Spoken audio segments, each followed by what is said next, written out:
Hello friends, অন্তিম পালের ছাদ বাগানে আপনাদের সবাইকে স্বাগত। আর বাপরে বাপরে, যা রোদ উঠেছে, মনে হচ্ছে সূর্য মনে হয় 100 কিলোমিটার নিচে নেমে এসেছে। আর এই যে আমার এক বন্ধু কালকে বলছিলেন ফ্র্যাঙ্কিকে দেখতে পাচ্ছি না, ফ্র্যাঙ্কি কিন্তু আজকেও আমার সাথে এসেছিল। আর এসেই এইরকম রোদ দেখে মারছুট, ওই 1 মিনিটও ছাদে দাঁড়ায়নি, একদম নেমে চলে গেছে আবার। আসলে ও গরম সহ্য করতে পারে না, মানে গরমের কালটা ওর জন্য একটু কষ্টকর। আর এদিকে তো দেখতে পাচ্ছেন চারদিকে বাগানের কেমন সবুজ অবস্থা।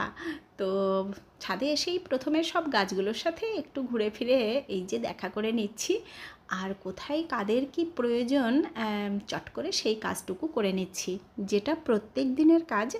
এখন এরকমভাবেই বাগান কেয়ার করছি, যেহেতু প্রচুর বৃষ্টি নামছে, তো প্রত্যেক দিনই এসে কোনো না কোনো জায়গার মাটি কিন্তু একটু করে আমি খুঁড়ে দিচ্ছি, তাহলে যেখানে দরকার মনে হচ্ছে। আর এই যে অল্প অল্প কেয়ারেই তো দেখতে পাচ্ছেন গাছগুলো খুবই হেলদি রয়েছে, খুবই সুন্দর হচ্ছে।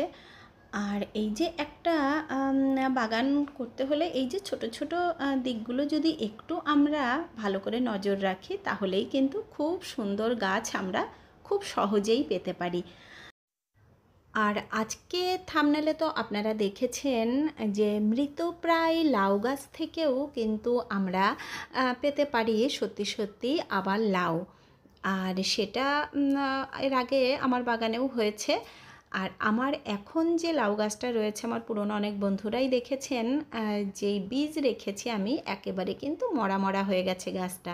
তো ওই গাছটাকে কেন আবার বাঁচানোর চেষ্টা করছি। আসলে অনেক সময় গাছটাকে দেখে কিন্তু বোঝা যায় যে এর থেকে আমি আবার একটু কেয়ার করলে কিছু পেতেও পারি। তো সেই রকম অবস্থাতেই রয়েছে আমার গাছটাও। তো কী অবস্থাতে রয়েছে সেটাও চলুন আপনাদের সাথে শেয়ার করে নেব, আর তার কি কেয়ার করব সে সবই দেখাবো। আর আমার এক বন্ধু সেদিন আমাকে একটা প্রশ্ন করেছিলে, আমি ভুলেই গেছি, বোরন নিয়ে। তো বোরন এই যে আমরা ফল গাছে বা সবজি গাছে দিই, যাতে ফলের কোয়ালিটিটা ভালো হয়, ফল গাছ ধরে রাখতে পারে। যেমন সেদিন ওই যে দেখিয়েছিলাম আমার যে বাতাবিটা ফেটে গেল, হতে পারে ওটা বোরনের অভাবে ফেটে যাচ্ছে। আবার অনেক সময় এই যে আমাদের গাছে আঁখগুলো দেখবেন ফেটে ফেটে যায়, হতে পারে ওটা বোরনের অভাবে হচ্ছে। তো বোরনের অভাবে এইসব প্রবলেমগুলো আসে। আর বোরন দিতে হবে একটা গাছে, সেটা কত বড় গাছ, মোটামুটি যদি 10 ইঞ্চির ধরুন টবে কোনো গাছ থাকে, সেই গাছে হাফ চামচ দিলেই কিন্তু হয়ে যাবে। একদম গোড়ায় না দিয়ে একটু সাইড দিয়ে ঘুরিয়ে দিয়ে দেবেন। আর একটু বড় হলে আর একটু বেশি দিতে পারেন, যদি একটু বড় গাছ হয় তাহলে সেই ক্ষেত্রে 1 চা চামচ দেওয়া যেতে পারে। সেটা একটু দূর দিয়ে দেবেন, একদম গাছের গোড়ায় দেবেন না। ঝিঙেটা এবারে তো আমি সাফিসিয়েন্ট পাচ্ছি না, গাছ তো ভীষণ সুন্দর হয়েছে, এবারে কিন্তু আমি মনে হচ্ছে ঝিঙে পাবো। আর এই যে এদিকে যে আমি ডাঁটার বীজ রেখেছি, ডাঁটার বীজগুলো যদি খুব ভালো পুষ্ট হয়ে যায়, যে হারে বৃষ্টি হচ্ছে, তাহলে হতে পারে ডাঁটা কিন্তু ভেতরেই অঙ্কুর বেরিয়ে যাবে। আর সেটা যদি হয় তাহলে ওই ডাঁটার বীজে আর কিন্তু পরে চারা হবে না। তো দেখলাম ভালো পেকেছে কিনা, তো পাকেনি একদমই, দেখলাম আরও কয়েকদিন লাগবে। তো এখন আর বৃষ্টি পড়লেও কিন্তু ভয় নেই, ওগুলো থেকে চারা বেরোবে না। আর এখানে এই যে কয়েকটা ডাঁটায় যা সুন্দর বীজ হচ্ছে, তাতে মনে হচ্ছে আগামী বছরের বীজ আমার রেডি হয়ে গেল, আর বীজ রাখার প্রয়োজন হবে না। আর এইদিকে পোড়ল গাছটার এই যে মাথা কেটে দিয়েছিলাম, এই দেখুন সাইড ডগাগুলো বেরোতে শুরু করেছে। আর মানে সাইড ডগাগুলো বেরোচ্ছিলো দেখেই আমি মাথাটা কেটে দিয়েছিলাম, ফুলও কিন্তু এসে গেছে। আর এইদিকে এই যে ভেন্ডি গাছগুলো খুব ভালো চেহারা নিয়ে বাড়ছে। এবার যেদিকে যেই ভেন্ডি গাছই বসিয়েছি, প্রত্যেকটাই কিন্তু খুব সুন্দর চেহারা নিয়ে বাড়ছে। তো ভেন্ডি কতদিনে কতটা কি পাবো দেখা যাক, আশা করছি খুব ভালো ভেন্ডি বাগান থেকে পাওয়া যাবে।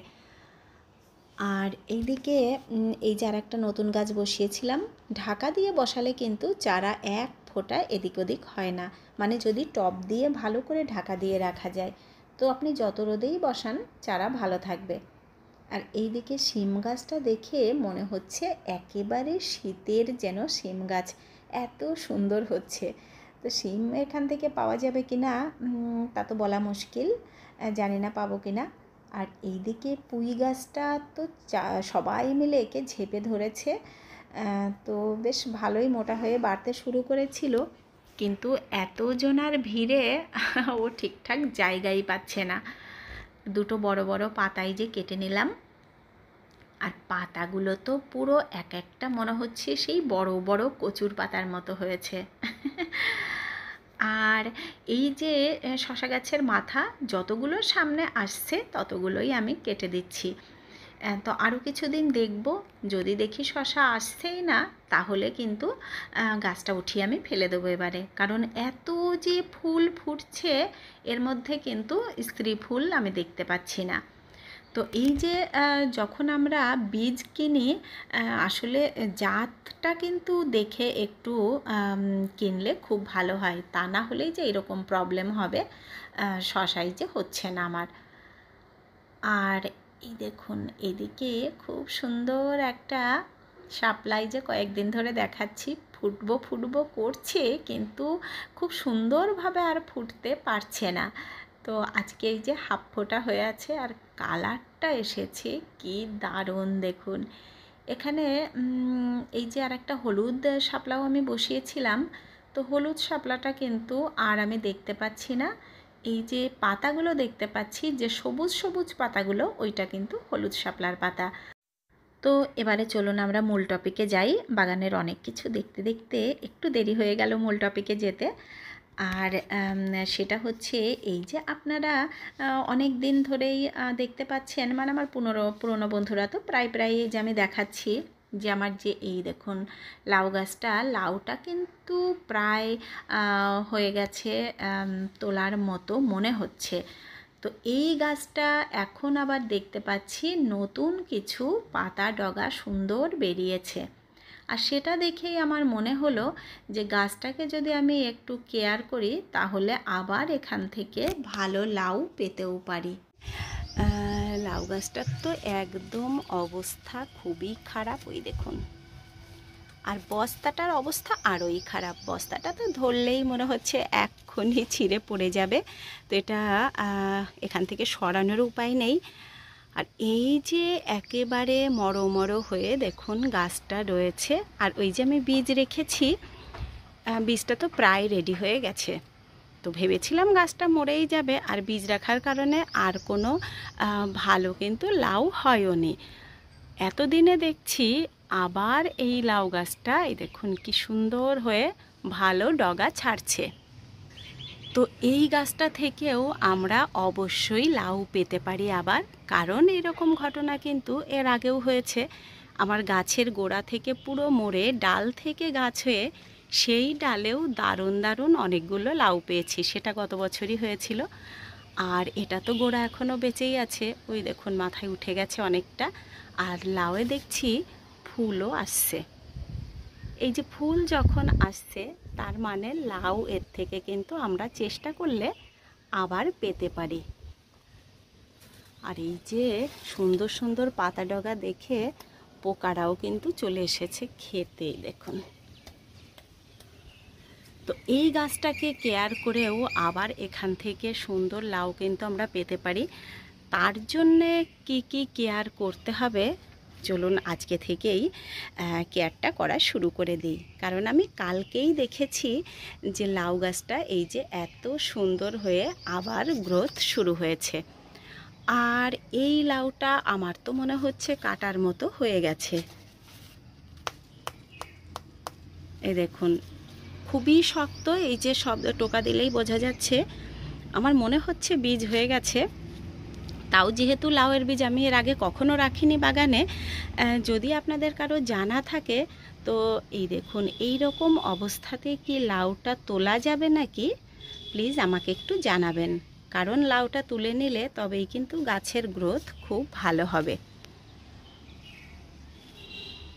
তো গাছটাকে সুন্দর করার জন্যে প্রথমে আমাকে করতে হবে এই যে নয়নতারাটাকে তুলে ফেলতে হবে। যদিও এত সুন্দর গাছটা আমার তুলতে ইচ্ছে করছিল না, কিন্তু না তুলে উপায় নেই, এটাকে অন্য কোথাও দিয়ে দেব। ঘাসগুলোকে একটু পরিষ্কার করে দেব। বাপরে, রোদটা কিন্তু একটু পড়লো, মানে মেঘে ঢেকেছে, যা রোদ উঠেছে আর যা রোদের তেজ। বর্ষার পরে এরকমই রোদ ওঠে। এই যে কদিন খুব বৃষ্টি হচ্ছে, তবে আজকেও বৃষ্টি হওয়ার তো সম্ভাবনা রয়েছে, শনিবার অবধি শোনা যাচ্ছে এরকম বৃষ্টি হবে। ব্যাস, এই যে বৃষ্টিও হচ্ছে, এত সুন্দর ওয়েদার আছে বলেই কিন্তু মনে হচ্ছে লাউ গাছটা আবার ঘুরে দাঁড়ানোর চেষ্টা করছে। তো ও যখন চেষ্টা করছে, ওকে আমাদেরও একটুখানি সাহায্য করতে হবে।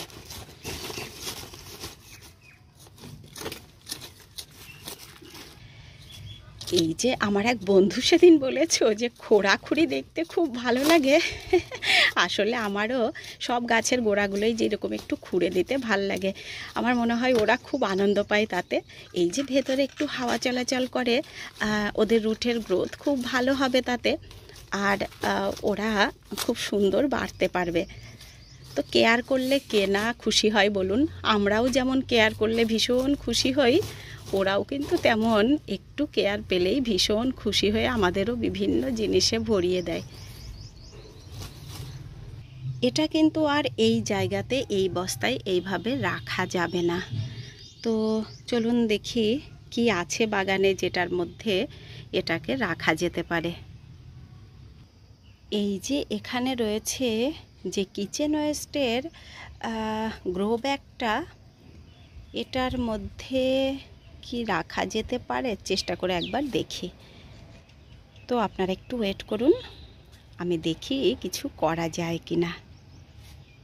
না, ওটাতে কিন্তু হলো না, মানে ওটার মধ্যে রাখা যাবে না, তাহলে মাটির বলটা ভেঙে গেলে গাছটার ক্ষতি হবে। আর রয়েছে এখানে এই যে টুলটাতে আশা করছি কাজ হয়েও যেতে পারে। তো টুলটার মধ্যে রয়েছে এই যে একটা কুমড়ো গাছটা তুলে ফেলবো।